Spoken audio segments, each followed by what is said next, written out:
eu un mixeur là de chez moi.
Dépenses obligatoires, le panier de la ménagère, les produits de première nécessité, les dépenses liées au fonctionnement du foyer, les assurances mutuelles et diverses, le chauffage, l'électricité, l'eau, le logement, le moyen de transport, la voiture, avec tout ce qui y rattache, le carburant et l'entretien qui découle directement des contrôles techniques.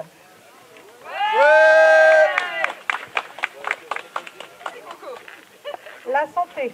Nous voulons une meilleure prise en charge des soins, un meilleur remboursement et la limitation avec une meilleure réglementation des dépassements d'honoraires. Les EHPAD moins coûteux, abordables et sains, non pas des mouroirs pour nos anciens, et une prise en compte des handicapés pour leurs soins et leur transport, le maintien des hôpitaux de proximité, plus de médecins près de chez soi. La fiscalité. Nous voulons des impôts mieux répartis, payables au premier euro, faire payer le capital d'une façon égalitaire avant que l'argent soit planqué. Nous voulons aussi un allègement de l'impôt pour les revenus les plus modestes. Nous voulons aussi le retrait de la CSG pour les revenus les plus modestes. Nous voulons aussi la modification du mode de calcul de cette CSG. Pas de CSG sur de l'argent que nous n'avons plus. Et finalement, imposer les revenus des opérations boursières.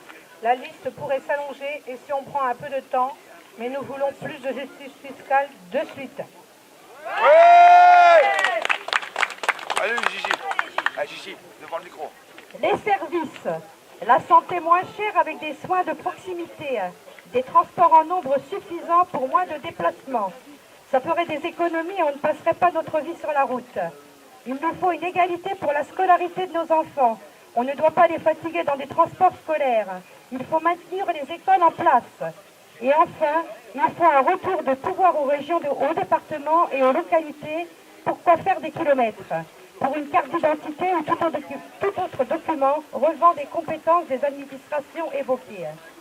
Le moyen de circuler avec sa voiture en se mettant en danger, parce que 80 km/h, c'est une vitesse qui nous met en danger.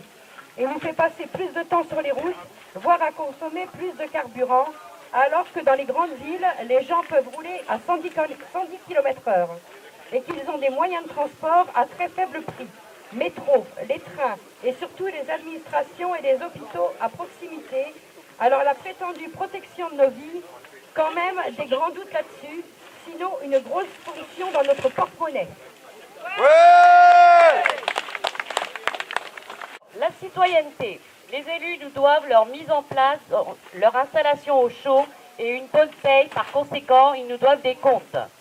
Alors, leurs agissements doivent correspondre à nos attentes. À défaut de non-résultats, nous devons pouvoir les sanctionner, les révoquer, définir peut-être un temps dans la durée du mandat pour une remise en cause.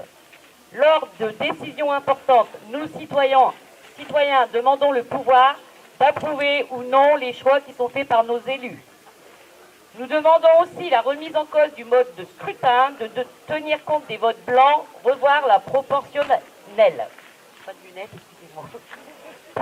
Pour que, enfin, ceux ou celles qui auront le pouvoir soient le reflet majeur de l'expression du scrutin, donc des électeurs. Ouais.